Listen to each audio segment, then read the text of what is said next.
Tu veux la balle? Va chercher. Allez, vas-y. Je suis champion au lancer.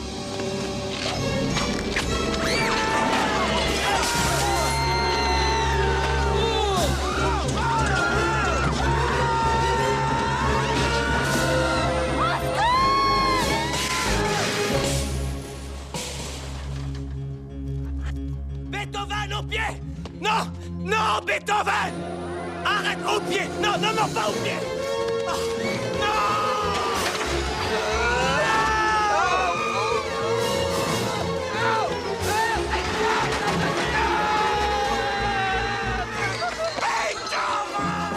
Bonjour à tous, comment allez-vous les amis? Donc, bienvenue dans un épisode des films de ma jeunesse. Et cette fois-ci, on va s'attaquer à un gros toutou. Et ouais, donc pour ceux qui aiment les chiens, vous serez servis. Donc je vous ai déjà parlé d'un film où notamment on avait affaire à deux chiens et un chat dans les films de ma jeunesse. Il s'agissait de L'Incroyable Voyage 1 et 2. Et bah là, on va s'attaquer à Beethoven 1 et 2. Pourquoi que les deux premiers? Parce que oui, c'est vrai que Beethoven a beaucoup de suites. Mais je m'intéresse qu'aux deux premiers parce que à partir du 3, ce n'est plus la même famille. Et du coup, moi je vais être franc avec vous, je n'ai pas vu les suites. Je n'ai pas vu les suites. Et voilà ce que je tenais à dire. Donc du coup, on va s'intéresser juste les deux premiers. Il n'y a que les deux premiers que j'ai vus et les deux premiers que j'ai vus dans mon enfance. Donc si au cas où j'aurais vu le 3, le 4, le 5, le 6, je sais plus combien il y en a après, et ben ce serait que maintenant parce que vu que je les ai pas vus. Mais ils feront pas partie des films de ma jeunesse vu que je les aurais pas vus dans mon enfance. Mais les seuls que j'ai vus dans mon enfance et que je regardais énormément aussi, il s'agit de Beethoven 1 et 2. Oui, donc ce sont des comédies familiales. C'est vrai qu'à l'époque, on était rempli de très très bonnes, les meilleures comédies familiales qui ont existé franchement pour petits et grands, quoi. Donc voilà ce que je peux vous dire pour cette introduction. Donc maintenant on va s'attaquer à Beethoven, donc Beethoven 1 et 2. Donc, ce sont des films de Universal Studios. D'accord. Donc le 1 a été réalisé par Brian Levent, qui est sorti en 92. Donc le 1 est sorti en 92. Et du coup, je vais vous parler de la famille Newton, parce qu'il s'agit d'une famille assez sympathique, hein, la famille Newton. Donc, il y a déjà le père, Charles Grodin, donc, qui nous a quittés il n'y a pas si longtemps que ça, l'année dernière, au mois de mai, il me semble. Donc décédé, donc Charles Grodin, mais donc c'est le père de famille. Donc, tu dors dans ta chambre, je dors dans la mienne. Et tu... Ah, ben ça c'est très bien. Tu as fait de très grands progrès. T'es un bon chien-chien. Allez, bonne nuit. Dors bien. Donc son épouse dans le film, Bonnie Hunt. Donc Alice Newton. Ah oui, j'ai oublié de vous dire, Charles Grodin, c'est George Newton. Ouais, voilà, le nom qu'il porte dans le film. Donc Alice Newton, donc c'est Alice Newton. Je refuse de reprendre le collier, George. Il va falloir que tu te débrouilles tout seul. J'ai confiance en toi. Tu sauras bien faire fortune. Tandis que ta femme et tes enfants t'attendront patiemment au foyer. Sinon, nous avons Nicole Tom. Alors Nicole Tom, après je sais pas si c'est comment dans les versions américaines, dans les VO, parce que moi je n'ai vu que ces films-là en VF, enfin moi je regarde que la VF. Et Nicole Tom se fait appeler Annie dans le Beethoven 1, et dans Beethoven 2 elle se fait appeler Rice. Donc à mon avis, peut-être que dans la version originale, Nicole Tom se fait appeler pareil quoi. Mais bon, voilà, c'est Annie dans Beethoven 1 et Rice dans Beethoven 2. Hein. Vas-y comprendre. Personne ne te demande d'en être responsable. La responsabilité, on l'a prise en se battant pour qu'ils vivent et en les nourrissant. Si être responsable, ça veut dire que maintenant il faut qu'on les perde, alors là, je rejette toute responsabilité. Nous, on leur a permis de vivre. Comme vous, vous nous avez permis de vivre. Je ne suis pas d'accord pour que tu nous les reprennes. Sinon, nous avons Ted Newton, son frère, justement, qui est au milieu. Hein. interprété par Christopher Castile. Donc voilà, donc il est interprété par Christopher Castile. Et du coup, c'est celui du milieu. Et nous... Rends-lui ses lunettes, on s'en va. Tiens, on se tire.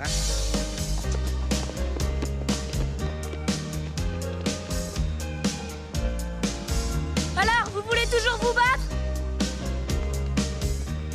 Et nous avons la petite dernière, hein, une adorable petite fillette qui s'appelle, qui est incarnée par Sarah Rose Carr. Donc Sarah Rose Carr, vous l'avez sans doute remarqué dans le film qui est sorti avant Beethoven, hein, il est de 90, hein, Un flic à la maternelle, où elle incarne une élève là, avec Schwarzenegger. Donc elle joue également dedans.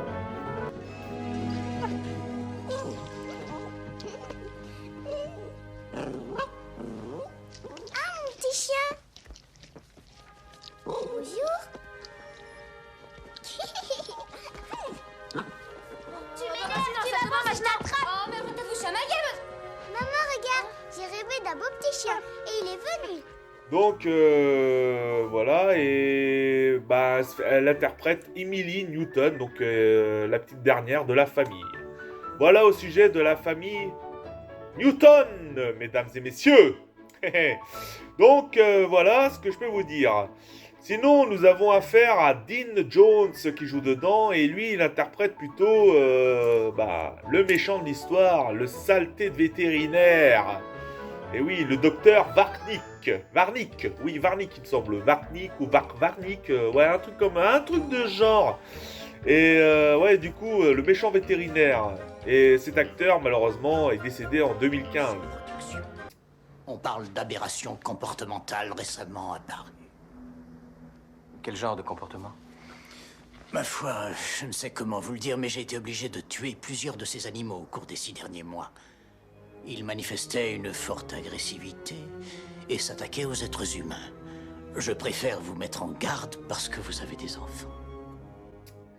Donc voilà ce que je peux vous dire sur la présentation du film, la présentation des acteurs. Donc maintenant, si je vous parle de l'histoire du premier volet de Beethoven, eh ben c'est l'histoire que le docteur Varnick il capture des chiens pour des expériences scientifiques.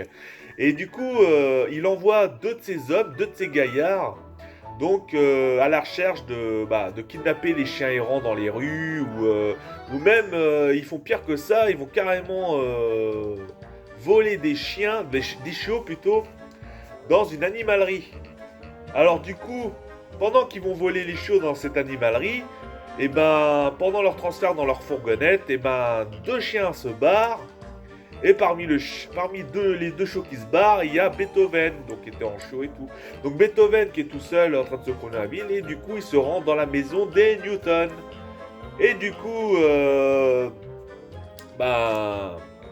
les enfants, ils sont ravis d'avoir un chiot et tout, et même la mère, et ils pensaient que c'était le père George Newton qui leur avait offert un chiot. Mais manque de peau, il n'a pas vu le chiot se pénétrer dans la baraque, et quand George voit ça, il en pète des câbles. Et oui, il n'est pas trop chien dans le film. Et oui, vous verrez, hein, c'est vraiment... Donc du coup, par pitié envers ses enfants, il décide d'accepter ce chiot. Mais Un chien, non. Alors là, j'aime mieux pas. Papa, tu dois d'abord nous laisser essayer. Oui. Tu dis toujours qu'on doit prendre nos responsabilités. C'est vrai? Elle a raison.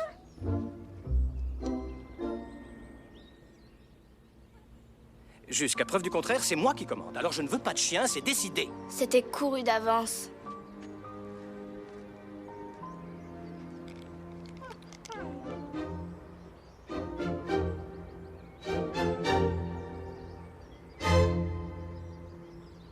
Bon, alors trouvez-lui un nom, parce que je veux savoir comment l'appeler pour l'empêcher de tout casser dans la maison.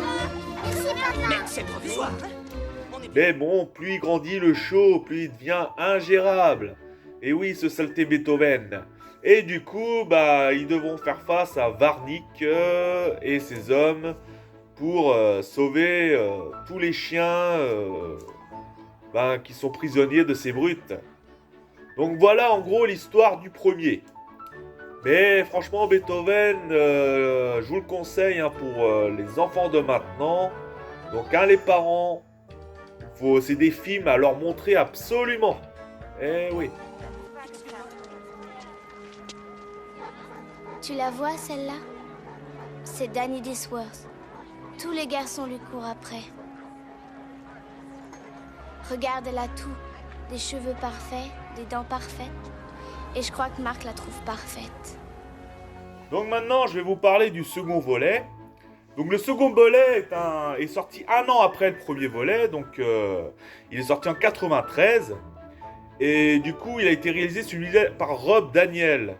Donc le premier était de Brian Levent, celui-ci est de Rob Daniel. Et du coup, le 2, c'est vraiment une suite au premier, hein, parce que c'est exactement la même famille Newton.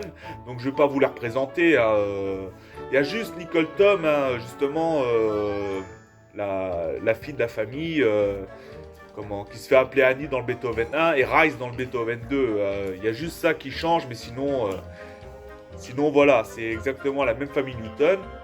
Et il y a juste le prénom là qui change en fait. Sinon, nous avons affaire du côté des méchants. Donc nous avons la méchante Debbie Mazar. Et oui, Debbie Mazar qui joue Regina. Et son Je t'ai pas dit que je voulais des bêtes, je veux des pépettes et beaucoup. La garde du chien, c'est moi qui l'ai, par décision judiciaire, jusqu'à ce qu'on ait réglé notre petit divorce. Mon avocat t'a dit combien je demande? Oui, tu veux 50 000 $. Regina. Exactement. Et son copain Chris Penn qui joue le rôle de Floyd. Donc Chris Penn qui est assez connu dans la plupart de ses films. Et malheureusement, c'est un acteur aussi qui est décédé. Hein, il est décédé en 2006. Donc Chris Penn, hein, c'est un acteur qu'on peut apercevoir dans certains films assez connus. Non, je suis allé dans l'allée, je suis allé sous le pont, je suis même allé voir si elle était pas dans les égouts, mais je sais pas où elle est. Mais alors pourquoi t'es revenu? Parce que j'ai besoin de me doucher. Tu as surtout besoin qu'on te transplante un cerveau tout neuf. Allez hop, retrouve-moi cette chienne, j'ai besoin d'elle. Sinon mon divorce ne rapportera pas un rond. T'énerve pas, on va la retrouver, cette bestiole. J'ai placardé les affiches à tous les coins de rue. Y a pas de raison qu'on la ramène pas. Y a pas de raison. Donc voilà. Donc si je peux vous raconter, c'est que je vais vous raconter l'histoire du deuxième quoi. Donc l'histoire du deuxième, c'est que Beethoven, notre Saint-Bernard préféré, il rencontre une chienne quoi, dont il y tombe amoureux, du nom de Missy.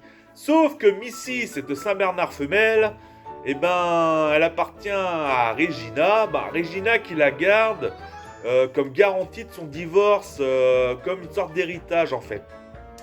Du coup, Regina, elle garde la chienne, quoi. Limite un enlèvement, quoi. Par rapport à son ex avec qui elle divorce, quoi. Et du coup, tout se complique parce que notre cher ami Beethoven et Missy, ils nous font 4 chiots. Et du coup, Regina veut s'en emparer, mais comme c'est un peu comme Warnick dans Beethoven 1, elle est pas trop chien-chien, donc elle veut leur faire du mal. J'ai une surprise pour vous. Qu'est-ce que c'est que ça? Alors toi, t'es pas la moitié d'une enquiquineuse. Et qu'est-ce qu'on va faire de ces chiots? Mais vous avez qu'à vous en débarrasser.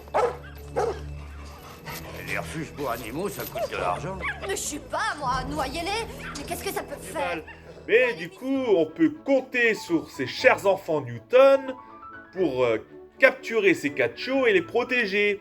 Mais du coup, quand on voit George Newton, qui est pas trop chien-chien lui non plus, mais lui c'est façon, c'est pour s'en occuper, etc. Donc c'est un peu galère quoi. Donc et puis ça peut faire des misères, machin. Donc voilà. Donc déjà qu'il était pas trop chaud avec un chien qu'on voit dans le premier avec Beethoven. Alors là, ça en fait 5 avec 4 chiots. Alors là, il pète les boulons, notre cher George Newton. Non, non, non, non. Mais enfin, ça ne fait pas un chien, ça fait 5 chiens. Alors d'accord, ils sont adorables, mais ça va devenir des chiens monstrueux. Ils vont détruire toute la maison, ils vont détruire le chalet des Serbiaques en un rien de temps. Ce sera le cauchemar et moi je vais tomber malade.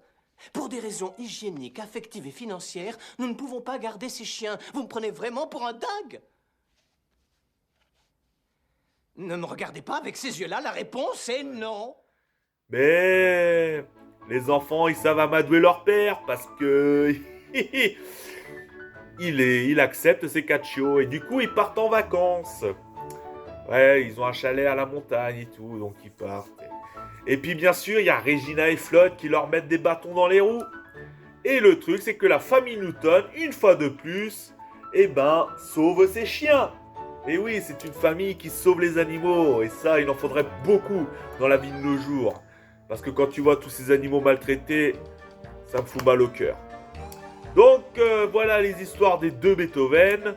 Franchement, c'est des films super à voir. Franchement, moi, je m'en lasse toujours pas, tu vois. Ça peut m'arriver d'en regarder... vous voyez, hein, je dis tu vois comme si je parlais à une personne. Non, mais ça peut m'arriver de la regarder assez régulièrement. Et vraiment, les films de mon enfance, c'était quelque chose et j'adore. Donc, voilà ce que je peux vous dire sur ces 2 Beethoven. Donc, je vais arrêter là pour cet épisode des films de ma jeunesse, parce que j'ai à peu près tout dit sur Beethoven, comment la production, les acteurs, les histoires de ces 2 films, en quelle année ils sont sortis. Donc, c'était quelque chose, parce que les meilleures comédies familiales, quand même, il n'y a pas à chier, sont dans les années 90. Et oui, je dis pas ça parce que j'ai vécu à cette époque, mais c'est vrai que quand on regarde les films de maintenant et les films d'avant, il n'y a pas photo. Je vous en dis pas plus. Mais si vous connaissez pas Beethoven, je vous parle pour les jeunes de maintenant, franchement, regardez, ça vaut le détour. Bon, je vais vous quitter là les amis, je vais vous laisser là. Et je vous dis bon film si vous comptez regarder Beethoven 1 et 2. Après les suites, je sais pas si elles sont bien, mais si j'ai pas regardé les suites, c'est parce que... elles sont peut-être bien, je sais pas, mais si j'ai pas regardé les suites, c'est parce que quand j'ai vu qu'à partir du 3, c'était plus la même famille, c'est ça qui m'a un peu freiné, quoi, en fait. Donc, je vous dis, merci de m'avoir regardé, merci à ceux qui vont regarder Beethoven, car ça vaut le coup, et je vous dis à la prochaine. Ciao, ciao, les amis.